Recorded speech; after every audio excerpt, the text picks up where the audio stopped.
Hello दोस्तों, हमारे YouTube channel success life में आप सबका स्वागत है। दोस्तों, मनुष्य ने अपनी आयु क्यों बढ़ाई और क्या वजह थी जो उनकी आयु बढ़ी और आयु बढ़ने से क्या नुकसान हुआ मनुष्य का। बहुत पुराने समय की बात है। एक दिन भगवान का दरबार लगा था। भगवान सभी प्राणियों की आयु निश्चित करने बैठे थे। इस बीच मनुष्य, गधा, कुत्ता और उल्लू चारों एक साथ भगवान के सामने हाजिर हुए। भगवान ने चारों को 40 साल की आयु दे दी। मनुष्य को भगवान का यह निर्णय पसंद नहीं आया, उसे बुरा लगा। उसने सोचा, मैं सब प्राणियों में सर्वश्रेष्ठ माना जाता हूँ, फिर भी मेरी उम्र गधे, कुत्ते और उल्लू जैसे तुच्छ प्राणियों के बराबर ही क्यों।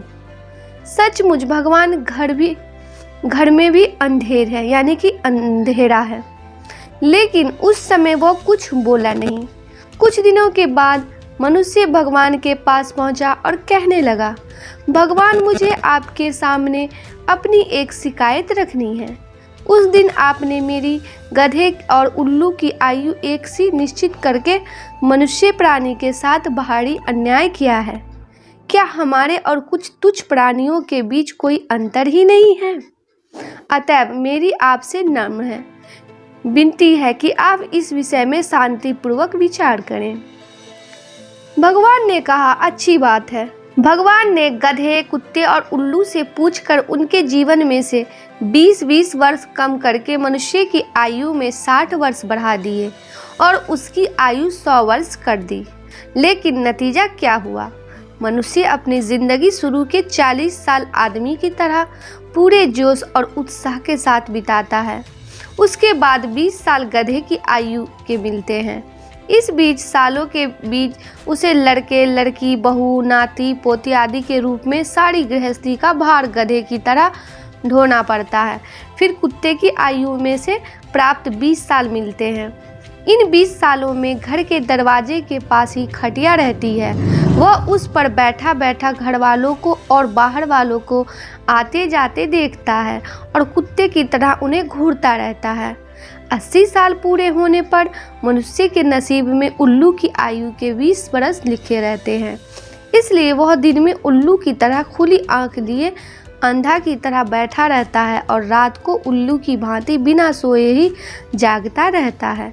गधे पर उसकी ताकत से ज़्यादा बोझ लाद कर उसे डंडे से पीट पीट कर मनुष्य गधे की अपनी ज़िंदगी के बैर का बदला लेता है। कुत्ते को धुतकार धुतकार कर वह गधे की अपनी ज़िंदगी के बैर का बदला लेता है और उल्लू का तो मुँह देखना भी उसे नहीं सुहाता। दोस्तों, वेदों में बताया गया है कि कलयुग में इंसान की आयु कम से कम 100 वर्ष की होती है, लेकिन फिर भी लोग कम उम्र में ही परलोक चले जाते हैं। इसी स्थिति का वर्णन महाभारत काल में धृतराष्ट्र ने महात्मा विदुर से किया था। धृतराष्ट्र ने पूछा था कि आखिर किन कारणों की वजह से मनुष्य की आयु कम हो जाती है। इस पर विदुर जी ने उनको 6 कारण बताए थे। इन्हीं कारणों की वजह से मनुष्य अपनी पूर्ण आयु नहीं जी पाता है और उसकी आयु में कमी हो जाती है। यानी ईश्वर की द्वारा दी गई आयु को भी मनुष्य अपने कर्मों की वजह से भोग नहीं पाता है। सत्कर्मों से मनुष्य अपनी आयु को बढ़ा सकता है और अपने कर्मों की वजह से असमय मृत्यु को भी प्राप्त हो सकता है। तो दोस्तों, अगर मनुष्य की आयु को हार लेता है, दूसरे में दोष और अपने में गुण देखने वाला व्यक्ति अभिमान का शिकार हो जाता है। ऐसा व्यक्ति अपने आप को बलवान, विद्वान और विद्वान, साधक, सत्यागी मानने लगता है। उसको लगता है कि उससे अच्छा इस धरती पर कोई नहीं है और वो खुद को सर्वश्रेष्ठ समझने लगता है। इसी अभिमान के शिकार के चलते मनुष्य अपनी आयु को कम कर लेता है। अभिमान की वजह से मनुष्य शीघ्र ही अपनी स्थिति से विचलित तथा पतित हो जाता है। ऐसे मनुष्य को भ्रष्ट होने में ज़्यादा देर नहीं लगती। जो व्यक्ति हमेशा अपनी प्रशंसा करता रहता है, ऐसे व्यक्ति को दुनिया कभी पसंद नहीं करती है। श्लोक में आगे बताया गया है कि अधिक बोलने वाला व्यक्ति व्यर्थ की बातें अधिक करता है, अधिक बोलने में इतना व्यस्त हो जाता है कि सत्य का पूरी तरह नहीं बोल पाता और ऐसे बातें कर बैठता है जिसका परिणाम बुरा होता है। ऐसे व्यक्ति की आयु और बुद्धि दोनों ही धीरे धीरे कम होने लगती है। साथ ही उस व्यक्ति की बातों का भी किसी पर कोई असर भी नहीं पड़ता, क्योंकि वह इस आदत की वजह से अपना सम्मान भी खो देता है। ऐसे व्यक्ति को अपनी आदत से छुटकारा पाने के लिए अधिक से अधिक भगवान के नाम का जप करने का नियम बना लेना चाहिए। इससे उसको दोहरा लाभ होगा। ऋषि मुनियों की आयु इसलिए लंबी होती है कि वो कम बोलते हैं। दोस्तों, समाज और परिवार में सुख शांति के लिए मनुष्य के अंदर संपूर्ण और त्याग की भावना अवश्य होनी चाहिए। जिस व्यक्ति में त्याग की भावना नहीं होती, उसकी आयु लगातार कम होती रहती है। साथ ही सांसारिक सुखोपभोग नहीं पाते, मनुष्य की आयु को काटते हैं। त्याग के अभाव के कारण ही रावण, दुर्योधन आदि का पतन हुआ था। जो इंसान त्याग करता है वो अपना जीवन न केवल शांति से व्यतीत करता है, बल्कि उसकी आयु में भी वृद्धि होती है। हर मनुष्य को याद रखना चाहिए कि इस संसार में कुछ लेने के लिए नहीं, बल्कि दूसरे को सुख देने के लिए आए हैं। जो व्यक्ति केवल अपने बारे में सोचता है और उसी को लेकर कार्य करता है, वो समाज में सम्मान नहीं प्राप्त करता। वही जो व्यक्ति त्याग की भावना रखता है, समाज में हमेशा उसका सम्मान होता है। साथ ही हर कोई उसकी मदद के लिए तैयार रहता है।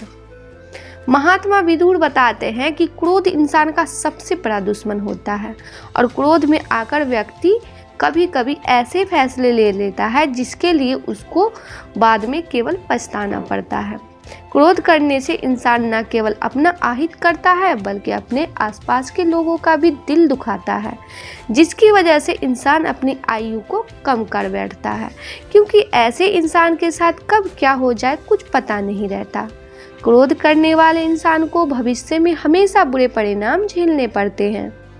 गीता में भगवान कृष्ण ने कहा है कि जिस व्यक्ति ने क्रोध को पूर्णतः जीत लिया हो, वो मनुष्य इस लोक में योगी है और वही सभी सुख का अधिकारी है। वही क्रोध को नरक का द्वार बताया गया है। जो व्यक्ति कितने भी अच्छे कर्म क्यों ना कर ले, लेकिन क्रोध बहुत अधिक करता है, तो केवल वही जीव उनके नरक पहुंचाने में समर्थ है। आज के लिए बस इतना ही।